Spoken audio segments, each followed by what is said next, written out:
Olá, boa noite. Está no ar o Aparecida Debate. Aqui você já sabe, é um espaço onde fazemos reflexão sobre diversos temas.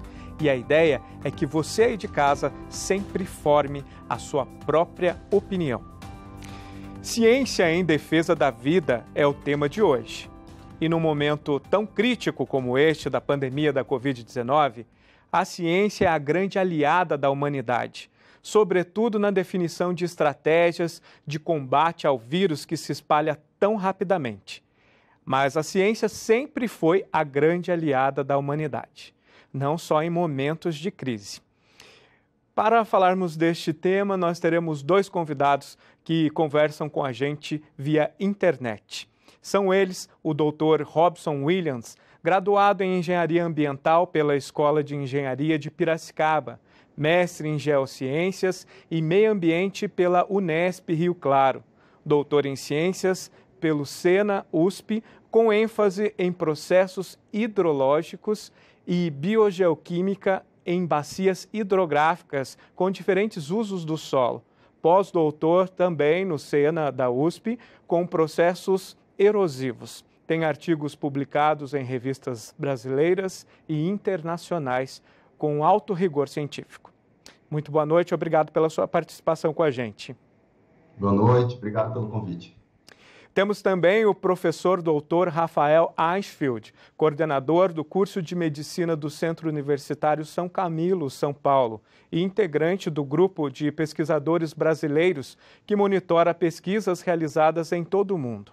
Atualmente, eles acompanham as mais de 130 pesquisas que estão sendo desenvolvidas sobre cloroquina no Brasil e no exterior. Aqui, ele participa de uma pesquisa sobre a cloroquina que deverá ficar pronta em 3 semanas e outra sobre o uso do plasma do doente de Covid-19 como tratamento coadjuvante em pacientes internados. Muito boa noite, obrigado pela sua participação com a gente. Boa noite a todos, muito obrigado pelo convite, é uma honra poder falar com você, Ronaldo, e a todos que nos assistem. A matéria trouxe para a gente aí um exemplo bem prático dessa tentativa de algo que vai beneficiar a nossa sociedade. Mas eu gostaria de começar a nossa conversa com vocês trazendo aquele ambiente. Todas as vezes que a gente fala de comunidade científica, de cientista, de pesquisador, as pessoas logo imaginam uma pessoa com jaleco branco, num laboratório.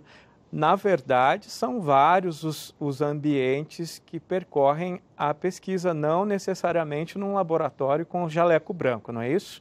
Vamos começar com o Robson? É isso mesmo, né? Logo as pessoas pensam em profissionais com jaleco branco, né? Eu até adicionaria uma característica a essa visão da sociedade com esses pesquisadores. Normalmente eles olham para os pesquisadores, para a comunidade científica, como pessoas introspectivas, pessoas que têm até mesmo dificuldade em se comunicar. Mas a comunidade científica, ela se apresenta em diferentes formas, né? Como o próprio nome diz, uma comunidade, então diferentes pessoas agindo ali, atuando com as suas especialidades, né, para gerar conhecimento, gerar conteúdo científico, né? Então, normalmente a pesquisa científica ela é colaborativa, então ela tem as pessoas que vão no campo, né, que vão colher esses dados. Logo vai necessitar a pessoa de uma outra especialidade que vai fazer essas análises, seja laboratorial ou de utilizando outras técnicas e metodologias, e logo depois vai haver necessidade de interpretar esses dados. Mas o que eu acho mais interessante é que nesse momento de pandemia as pessoas elas estão tendo um outro olhar com relação à comunidade científica, olhando para a comunidade científica como pessoas que colaboram para o bem da humanidade, para o bem da sociedade, principalmente em gerar conhecimento, mas principalmente em trazer qualidade de vida e melhorar a saúde pública. E como nessa reportagem que nós assistimos, a ciência ela é multidisciplinar. Por mais que as ciências médicas elas estão em foco atualmente, né, como o meu colega aqui debatedor, mas, por exemplo, diferentes atuações aí, como a engenharia mecânica, ajudando para que ferramentas e instrumentos possam ser utilizados nesse momento tão difícil da sociedade e da humanidade como um todo. Rafael? O Robson tem total razão no que ele propõe. Eu acho que vem daí mesmo, desse estigma, e é muito parece aquele cientista, né, um doutor meio maluco, talvez seja essa um pouco de como as pessoas nos veem normalmente. E eu adiciono um pouco do que ele falou, que a pesquisa ela é gerada por qualquer um que saiba fazer uma pergunta, e não aquele que necessariamente quer uma resposta, né? Mas ele saiba fazer uma pergunta. E eu vou te dar um exemplo que é o meu exemplo. São as dores que eu vivia dentro de um hospital. Então, a minha pergunta era, será que eu poderia fazer de uma forma melhor? Ou se eu fizesse dessa forma, eu obteria resultados diferentes? Então, ela pode ser feita em qualquer lugar, em qualquer ambiente. Não precisa ser feita dentro de uma universidade, não precisa ser feita dentro de um laboratório, ela pode ser feita dentro de um departamento, dentro de um hospital, ela pode ser feita, e eu também assino embaixo com o que o Robson falou, que eu não vejo a ciência como algo pessoal, uniprofissional, ou uma pessoa, unitário. Eu vejo como múltiplas pessoas e de múltipla especialidade. Um exemplo clássico, e que está aí bem apresentado por vocês durante a matéria, é um ventilador mecânico. Para você fazer um ventilador mecânico, a necessidade de conhecimento atrelada a uma máquina daquela, ela não está contida num único profissional, isso seria impossível. Então a gente precisa de um engenheiro, a gente precisa de um médico, a gente precisa de um fisioterapeuta, a gente precisa de um biomédico, e assim vai. Então a pesquisa é feita por um caráter multidisciplinar. E a pesquisa, e eu adiciono isso também, já dando uma pitada nessa nosso debate, envolvendo além da pesquisa, o próprio caráter de formação nosso, ele dificulta que isso aconteça. Então, o médico, ele se torna médico, mas em nenhum momento ele tangencia a engenharia. Como, por exemplo, uma universidade americana que você consegue fazer medicina em Harvard, mas você consegue fazer 2 anos no MIT. Então, você consegue fazer uma engenharia por 2 anos e complementar, você faz os outros 4 em medicina e você ganha um diploma de biotecnologia. E isso facilita um pouco o desenvolvimento dessas tecnologias em saúde, né?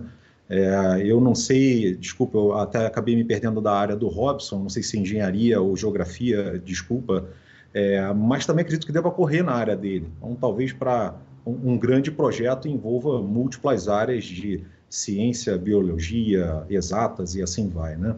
Bom, vou parar por aqui para a gente continuar ou com outras perguntas ou adicionando outros temas. Muito bem. Nós podemos afirmar que a ciência ela está sempre a favor da humanidade, sempre a favor da vida? Vamos lá, Robson. Eu acredito que sim. A ciência sempre está em favor da humanidade, da sociedade, da vida. Basta a gente ver o que está acontecendo atualmente, né? Os olhos, como eu disse anteriormente, está voltado à ciência, né? Aguardando respostas por meio de publicações em artigos científicos, né? Como nós tivemos, por exemplo, que a própria área do meu amigo profissional, da área da saúde, publicado quinta-feira na revista Lancet, uma das principais revistas da área de ciências médicas, justamente na área dele de cloroquina, hidroxicloroquina, trazendo informações de que esse medicamento pode ocasionar alguns efeitos colaterais. Quer dizer, então, o olhar da sociedade, que muitas vezes não esteve na ciência, está atualmente na ciência. E qualquer pessoa, desde uma pessoa simples que como os meus pais, por exemplo, que estudaram até a 4ª série do primário, né, ficam ali assistindo TV, assistindo um documentário, aguardando uma informação que vai auxiliar, por exemplo, um hospital aqui da minha cidade, no interior paulista, Piracicaba, que vai modificar um protocolo médico e consequentemente, vai ajudar centenas e milhares de pessoas e serem assim curadas, né? Então, a ciência, ela sempre está em favor da sociedade, da humanidade. Ela nunca foi oposição a isso, ou nunca...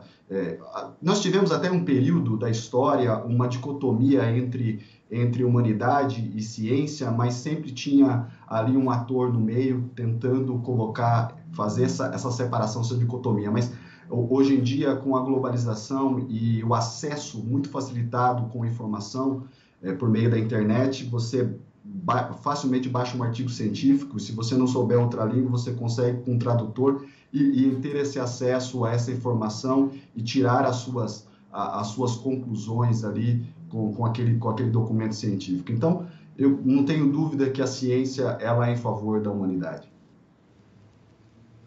Rafael?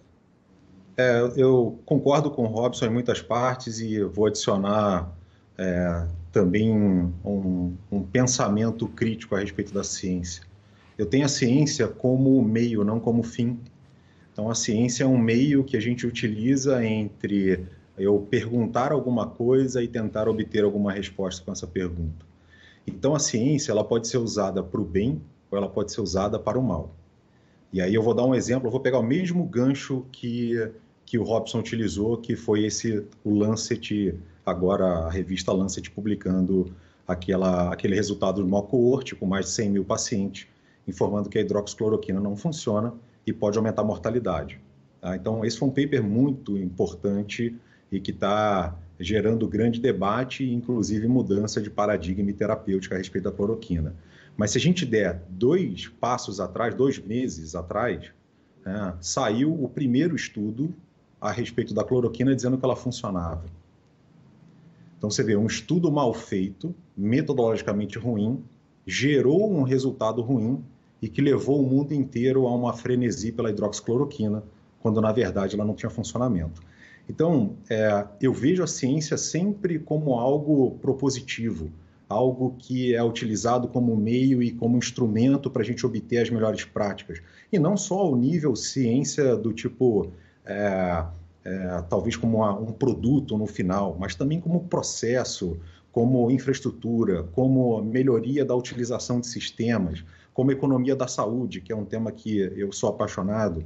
Então, esse meio, ele é como um carro, né? Ou como um guia. Então, a gente tem que tomar muito cuidado, porque nem tudo que é publicado é bom. E eu tenho certeza que o Robson concorda comigo, isso não tenho dúvida. Na minha área é assim, a gente consegue separar papers que são muito bons, metodologicamente bem construídos, e papers que a gente pode rasgar, jogar no lixo, porque a gente não sabe nem como isso foi publicado. Então, há sempre de se pesar a ciência como meio, mas não como fim, sabe? É uma pergunta boa, mas que talvez possa levar um pouco de confusão. Eu só mudei um pouco a ótica da pergunta. Eu gostaria de fazer um comentário com relação a essa fala do Rafael, focando justamente as revistas científicas. Eu acho que o Rafael tocou num ponto interessante, que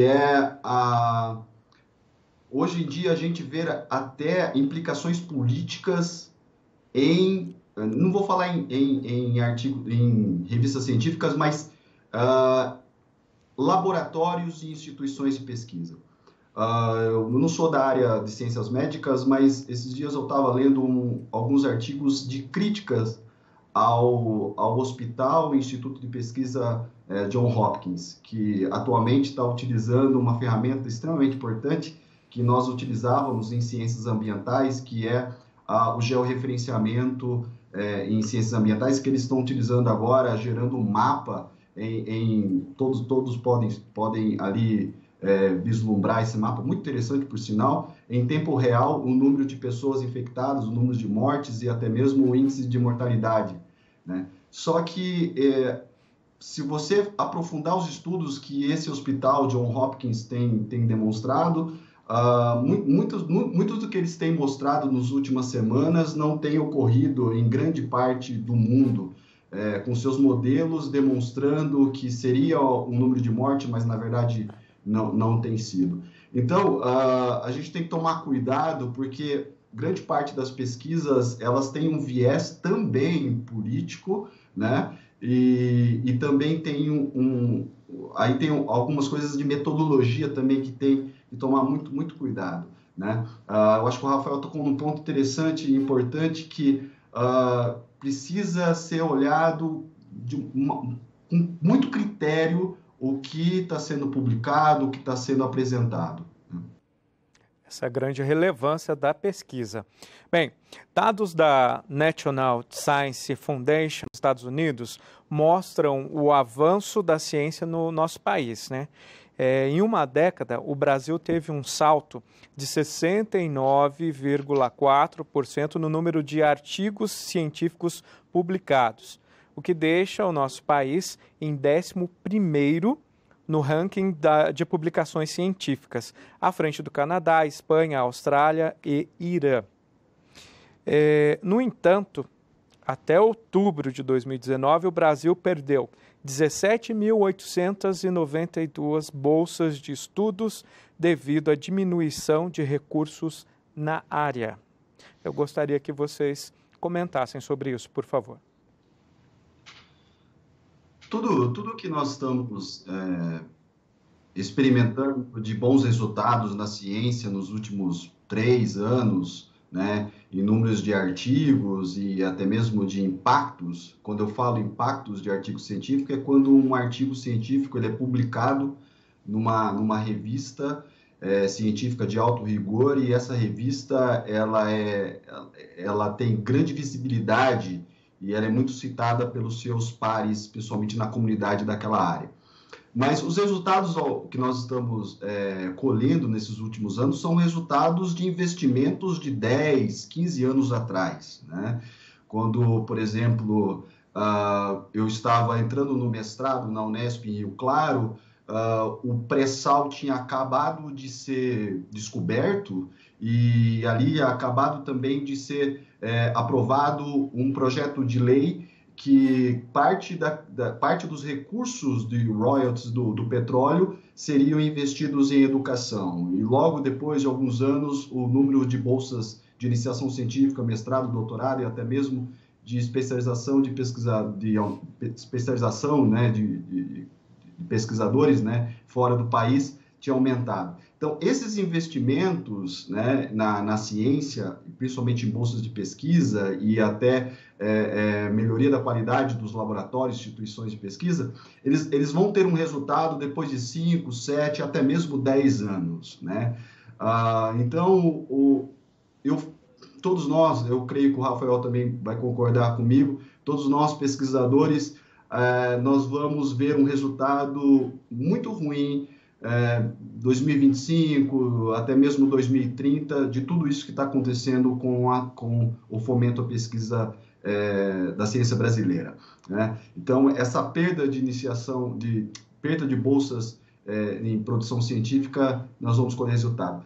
Por exemplo, eu me lembro, alguns anos atrás, de alunos meus que foram para fora do país em 2011 com o projeto Ciências Sem Fronteiras, e esse aluno ganhou grande experiência, né, com essa bolsa, e voltou e fez o seu mestrado aqui no Brasil, e logo depois voltou para o mesmo laboratório que ele fez a sua extensão e iniciação científica para fazer o seu doutorado. E ali ele produziu muito conhecimento, gerou artigos científicos e hoje mora fora do país até mesmo.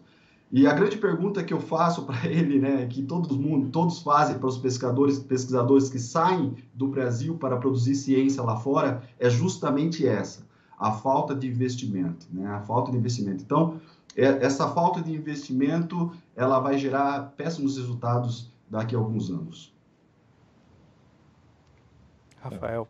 Não tem como não concordar. Isso assina embaixo o que o Robson falou. A gente, obviamente, está vivendo hoje o que foi um investimento lá em 2010, um pouquinho antes ou um pouco depois. Eu vou dar por experiência própria. Um dos meus produtos, que foi a minha tese de doutorado, demorou 10 anos para se concluir. Então, agora que eu estou trazendo ele para o mercado para ser distribuído. Então, eu vou trazer uma experiência pessoal, né? Mas esse fomento ele vinha aumentando gradativamente. O fato é que em 2014, quando chegou a crise no país e todo aquele processo político envolvido por trás, daí para frente a gente teve uma grande perda de incentivo à pesquisa. E como ela está um pouco atrelada ao PIB, né, você faz investimento de acordo com aquilo que você ganha, né, porque o bolo é o mesmo, a gente precisa dividir para todos, né, a saúde, a educação, e todo mundo teve corte ao longo desses anos, e obviamente a pesquisa também teve. E dado que o PIB do nosso país ele só decresceu nesses últimos anos, há de se convir que em números absolutos a pesquisa também sofreu com isso. E isso é triste, eu lamento muito pelos nossos pesquisadores, porque a gente, ao invés de exportar tecnologia, a gente exporta pessoas. Então, todos os nossos grandes pesquisadores estão saindo.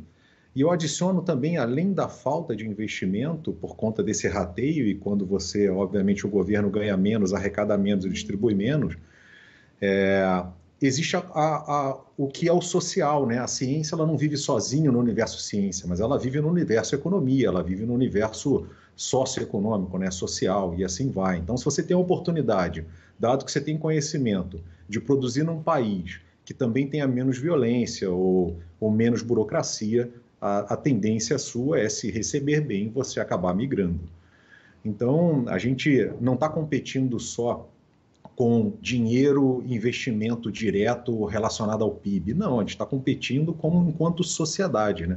Enquanto sociedade brasileira. Então, isso realmente é muito ruim, né? Não tenho dúvida de que a gente está perdendo muita gente boa. E eu tenho alunos que foram embora também, alunos meus graduandos. E obviamente, também corroborando com o que o Robson falou agora, esse resultado que desde 2014 para cá, a gente vai ver daqui a 10 anos, quando a gente ainda vai estar pior. Eu espero que essa pandemia ela traga à luz dos nossos governantes da importância da ciência, né, como alavancador, desenvolvedor da economia, porque para cada real gasto na ciência, isso pode aumentar o PIB em até 3 vezes o valor gasto, então não é custo, é investimento, e com isso eu costumo brigar muito, dizer ciência não é custo, você não está gastando, você está investindo. Então, imagina que como o meu caso, daqui a 10 anos, que é o que está acontecendo agora, eu estou saindo com o meu produto no mercado brasileiro, que vai gerar faturamento e vai gerar arrecadação. Então, o governo tem chance de ganhar muito mais com isso. Então, se o olhar começar a ser esse, imagina que em breve sejamos ou fôssemos, talvez, o país produtor da vacina da Covid. E quantos bilhões de vacinas não faríamos? Né? Então, esse trade-off é muito importante para que o governo analise com muito critério e entender que isso não é custo ou investimento a longo prazo.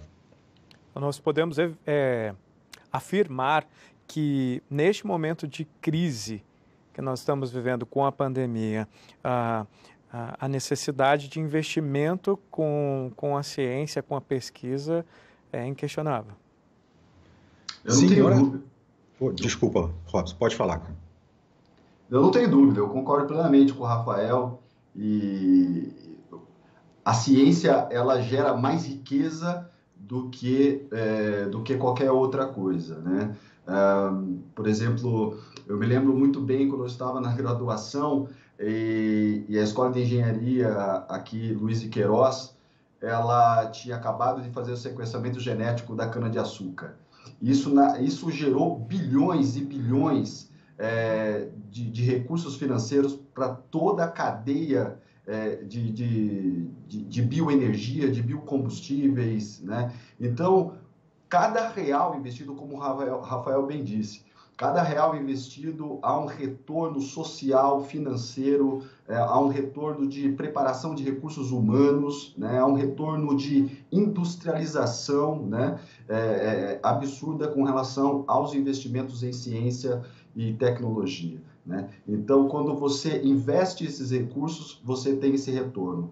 Basta ver, por exemplo, a Fundação de Amparo à Pesquisa do Estado de São Paulo, a FAPESP, nos últimos 3 meses, ela investiu nada mais, nada menos que 30 milhões de reais para as pesquisas em áreas de ciências médicas, né? Então, esse investimento da FAPESP, que está atrelado ao imposto que é o ICMS, esse vai ter um retorno em produção científica, em artigos científicos de alto impacto e, como o Rafael bem disse, quem sabe um medicamento ou até mesmo uma vacina sendo produzida aqui no estado de São Paulo, né? Eu vou dar um exemplo pegando esse gancho do que a gente está vivendo nesse momento. Em março, o governo diz que precisava importar ventiladores, dado que a gente não conseguia ter produção nacional suficiente. Com esse direcionamento FAPESP e outros investimentos federais que veio direto, eu conheço pessoalmente 5 grupos de pesquisadores que saíram com um ventilador mecânico feito aqui dentro do país, de forma rápida e barata. Então, assim, pessoas têm, o capital humano tem, a gente tem conhecimento, a gente é capaz de fazer muita coisa, como a gente já faz em outras áreas, porque a gente não tem dinheiro para tudo, né? Então, a gente dá nó em pingo d'água na saúde com muitas coisas. Eu tenho certeza que a gente faz isso na ciência também, a gente é capaz de fazer de forma muito hábil. O brasileiro é um povo muito sagaz, safo, ágil, né? Então, a gente consegue fazer acontecer mesmo com pouco recurso.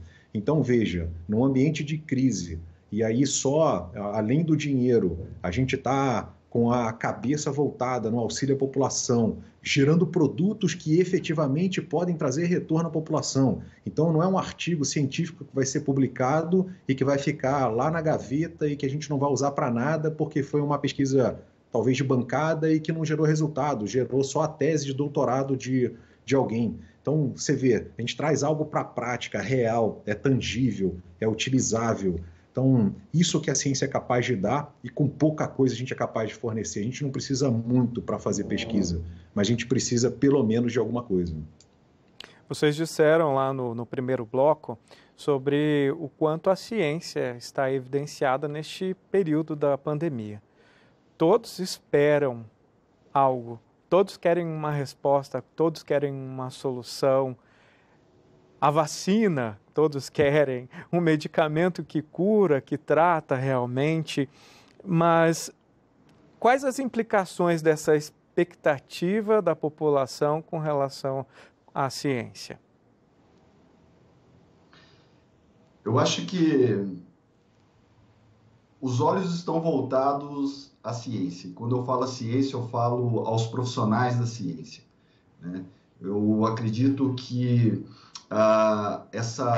esse desejo da sociedade por uma resposta rápida e eficaz dos cientistas para a produção de uma vacina ou de um medicamento eficaz para o Covid-19 vai fazer com que os cientistas sejam valorizados, os profissionais de ciência sejam valorizados, e eu acredito que muitas crianças, muitos adolescentes e jovens que até mesmo não pensavam em ser cientistas, eu acredito que estão desejando produzir ciência.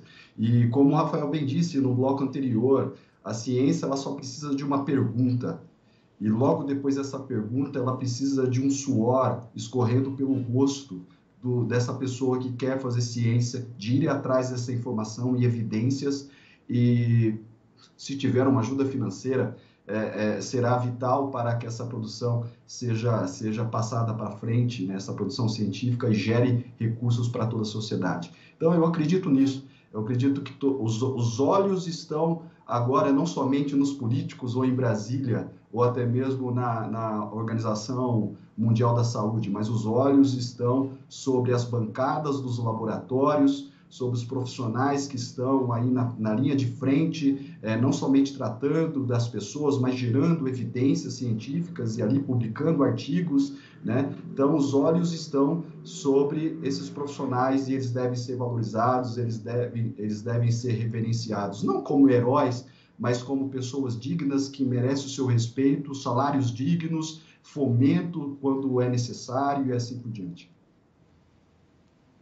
Bom, falando em relação à ansiedade, tempo, sociedade, a pesquisa para acontecer, e eu não vou fazer juízo de valor se está certo ou está errado, eu só vou falar sobre a avaliação de uma pesquisa ao longo do tempo. Ela precisa passar por diversas etapas e que são muito rigorosas e que, por vezes, demoram muito tempo. Uma pesquisa normal, tirando desse Covid, de um produto que seja, por exemplo, um instrumento ou um produto físico, ele precisa, além da aprovação de comitês de ética local, ele precisa ir lá para Brasília passar pelo Comitê Nacional de Ética. Então, só nessas 2 etapas que eu estou mencionando para vocês, a depender de em quanto tempo esse pessoal se reúne, a gente pode estar falando de 2 meses a 3 meses, simplesmente para aprovar uma pesquisa. Então, veja, uma pesquisa normal, dependendo da velocidade de inclusão e dessa etapa toda, ela pode durar, ou pode pelo menos requerer 1 ano, se for uma pesquisa simples. Uma pesquisa complexa, a gente está falando de coisas de 3, 5, 10 anos, como foi o meu caso. Então, a gente entende a ansiedade, porque a gente mesmo também tem. Claro que eu gostaria, como pesquisador, que também tivéssemos rapidamente a cura, ou uma vacina ou um remédio, tanto faz, né? Mas a ciência precisa de tempo. A ciência precisa desse tempo para que as coisas aconteçam de forma correta, para que não haja atropelamento, para que não haja decisões tomadas pela emoção, mas sim pela razão. Então, a gente acredita que vacinas vão sair ou que respostas quanto a medicamentos como hidroxicloroquina, remdesivir, odenavir, plasma, entre outros, ela saia rápido, mas esse rápido pode não ser o rápido para a população, né? O rápido dentro da ciência, a gente está falando em coisa de 6 meses a 1 ano. E é isso efetivamente que a gente espera. Todos os cientistas estão voltados para o Covid hoje. Mesmo aqueles que não trabalhavam com ele, como é o nosso caso da São Camilo, a gente abriu as portas dos nossos hospitais para que houvesse inclusão de pacientes nos grupos que estão fazendo uso de hidroxicloroquina e plasma para tratamento, para que a resposta fosse mais rápida à sociedade. Então, os nossos esforços são direcionados, mas o tempo da ciência não é o tempo ou a nossa ansiedade, né? Ele é um tempo um pouquinho maior para que as coisas sejam respeitadas, né? Muito bem. O nosso tema é super interessante, teria muito mais para abordar com vocês, mas chegamos ao final do nosso programa. O nosso intuito foi gerar reflexão sobre o quanto a ciência é importante para toda a humanidade, o quanto o incentivo se faz tão necessário.